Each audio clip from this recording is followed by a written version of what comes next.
Anyways, let's pull up the first game of the week, and that is CF Montreal versus the New York Red Bulls. CF Montreal plus 200 at home, New York Red Bulls plus 120 away, with the draw being plus 220.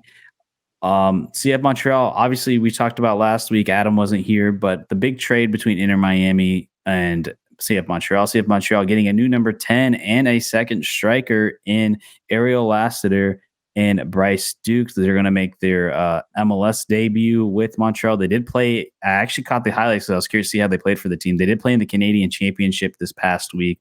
Bryce Duke didn't seem to be super inactive. Ariel Lassiter did get an assist, so we'll see. New York Red Bulls are going through a lot of shit right now. That's something we should have talked about, but forgot to put it on the docket. But the fans basically protesting and left the stadium. They went in there, said fuck you, and then they all left. So yeah, I don't know what's going on with New York. They're kind of going crazy right now. That's another team that's kind of turned into a shit show. But I think with everything going on, I think CF Montreal might squeeze one out, especially being at home. I think New York Red Bulls is just kind of like, they're just kind of a whole mess of off the field issues going on. I think Montreal, with these new signings and new players, it might invigorate something in them and get a win at home. I could see that. It's definitely an interesting game because Montreal are trying to fix their issues, and New York are having some interesting issues of their own. But I was actually surprised. I know it was at home, but I was surprised by their win against Columbus. I just think Montreal has a lot more problems. I don't think Bryce Duke and Ariel Lassiter are going to cause them to beat the Red Bulls. I mean, if Montreal are going to do it, they'll do it at home, but I don't think so. I would pick New York. Yeah, Losada's a terrible coach for Montreal. He just doesn't fit. So, all right, so you got Montreal. I got Red Bulls. I got Red Bulls. I got Montreal. You got Red Bulls. Yeah. All right, so let's go to the next game. We got Charlotte FC, the team who has such a strong fan base but can't seem to win one for them, versus Columbus. Charlotte plus 130 at home, Columbus plus 175 away, with the draw being a plus 230. This is a little surprising to me, but I'm going to go Columbus. Wilfred Nancy, which is part of the reason why Montreal's been so bad, because they lost him, or not even lost him. They decided to get rid of him, even though he's probably the best coach in the league right now with with what he's doing, and his tactics are just so good. Can't believe they got rid of him. But Columbus is firing on all cylinders. They're a really good team this year. I think they got the players to go far, and obviously the coach. So I really like the odds on here. I'm going to go Columbus. Yeah, I would go Columbus as well. Like I said, I was surprised by their loss to New York. I think you can argue it was a bit of a hiccup, because if you look at Columbus's recent matchups, they've been very good. 2-0. I know it was a 2-0 win against DC, but then they come out 4-0 against Real Salt Lake, 6-1 against Atlanta. I mean, those are some pretty convincing victories. Charlotte struggles at home. I would take Columbus. All right. Now, this should be a really good game. FC Cincinnati versus the Portland Timbers. FC Cincinnati minus 195 at home. Portland plus 440 away, with the draw being a plus 300. I think Cincinnati's going to get some of their players back with Acosta and Brenner, and they're going to be at home. I think they're going to get back after that very tough defeat. Portland, they're slowly getting back from injuries. I know they just got back Evander from injury, but he seems to be having some big issues with the team, even though they literally just signed him this offseason for $10 million. Can't really, there's a lot of off the field and then even on the field issues going on with there. And they're still missing Jimmy Chara. So I think Portland had an emotional win against Seattle, but it's a rivalry match, so you can't really take that into account so much. I'm going to go Cincinnati here. Yeah, I agree with you. I think Portland are definitely starting to get their shit together, but assuming that Cincinnati gets their players back at home, I think Portland have just been too inconsistent, so I would agree with you and pick Cincinnati. All right, next one we got Philadelphia Union versus Toronto FC. Philly is minus 180 at home, with Toronto being a plus 420 away, with the draw being a plus 300. I'm gonna go Philly here. I think Philly gets the victory at home. Just a better team. Yeah. Toronto have been an interesting one, and Philly as well. I mean, this is probably one of the harder ones to pick in my opinion because it really could go either Really? way. I think it could go either way, just the way these two teams have been playing. But on paper, I think you're right. You just have to go Philly.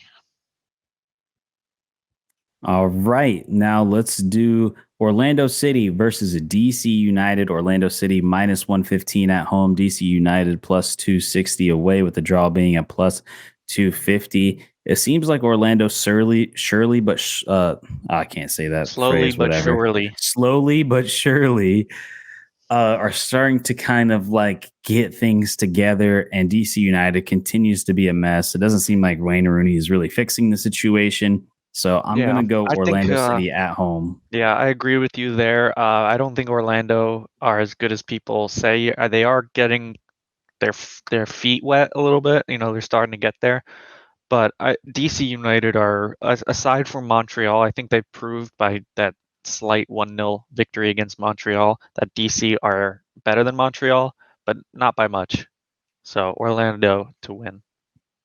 All right. New England versus Kansas City. New England minus 135. Kansas City plus 310, with the draw being a plus 270. Kansas City is fighting for the Oof. wooden spoon race. Yeah, they are on They it. They just are can't, they cannot bad. get a win under their belt. New England, on the other hand, has been kind of the surprise team of this year that no one's really kind of talking about. They've been just a sneaky, really good team. Obviously, they're on top of the Eastern Conference right Yeah, now. they're To beating me, teams that they should be beating, which I think is good. and I mean, yes, they're not beating the elites, but they really are proving that they belong. yeah, and to me, they're the best team in the East. I think they're going to end up winning. Probably not supporter That's actually shields, but they're going interesting. to win. They're going to win the conference. I think. I think they've just been consistent. I don't think they're going to lose any players in the summer outside of possibly their Yeah. goalkeeper, which you can kind of go without, honestly, as long as you can score. So yeah, I'm going to New England this game. What about you? I think you said it all. New England, I mean, I don't know if I would pick them to win the conference just yet. But Kansas City, how could you pick them in their current form right now? New England are playing well, and Kansas City are just on a tank. Yeah, Peter Vermees has not really turned the ship around for this 2 years now. All right, now let's go to New York City versus FC Dallas. New York City at home minus 110, with FC Dallas away with the plus 270, with the draw being a plus 230. I'm going to take New York City at home. I will always take New York City at home. They're such a strong home team because of the inherent advantage that they have playing in a baseball field. And Dallas hasn't looked super strong away either. So Yeah, they I'm going New haven't York. impressed me aside from, the stupid BS against Miami because, of course. But they didn't look so great either. We easily, if we just were clinical, could have won that game. So at home, yeah, I would agree. New York City. All right. Next game, Houston Dynamo versus Inter Miami. Houston Dynamo minus 120 at home. Inter Miami plus 290 away, with the draw being a plus 240. Inter Miami, I think their struggles are going to continue. Houston has actually been a pretty good a home team. They've actually beat some very strong opponents at home. I think Inter Miami would be lucky to go out with a draw. So I'm going to go Houston here as the Man, I favorite. want to pick Inter Miami so badly, I but I want to just be can't. wrong. I I want to can't. be wrong. Yeah, I want to be wrong too. I just can't. I wanted to say draw, but when you said Houston, I was just like, you're just right. You're just right. It's Houston. Yeah. And obviously Inter Miami is going to get their new player, new signing We'll coming see in. how So it goes. That's he's gonna going to that's get gonna take time to determine get the rest of our adjusted. season. But we'll see. Kamal Yeah, It looks like Kamal Miller. Kamal Miller's not going to be on the team yet, because I was from watching the press conferences. Phil, it seems like he's still going through some visa issues and like paperwork Mm. issues, so it doesn't look like he'll be able to play in time. But the new signee Dixon Arroyo looks like he will be there. But even so, it's going to take him a minute to adjust. And I just think Yeah, he's played Houston, his even though they're entire not a good, career in the Ecuadorian yeah, league. I had even though Houston's not dinner a with a good friend of team, mine he's Argentinian, so he knows the South American scene. He was telling me that El Merrick, the team that he came from, is pretty well established team, and the Ecuadorian league is actually not a bad league Yeah, at they're all. one of the top. They're one of the top. Having dinner with him and him telling me that, I think that's a good sign. I think he'll be a solid player. I don't think he's going to shock anyone. I mean, he's a DM, so I don't know if he'll be doing anything that gets people in seats, unless the 3 points are going to get more people in seats, which I'm sure they will. And let's be But yeah. real, he's going to go up. He's going to be playing at a higher level. Yes, To it like is a a higher higher level, competition level. Like but he has Ecuadorian league is experience. not as good as MLS. So He has experience in a decent league in South America with a good team, a established team. yeah, and did play Copa Libertadores, so Yes, which that too.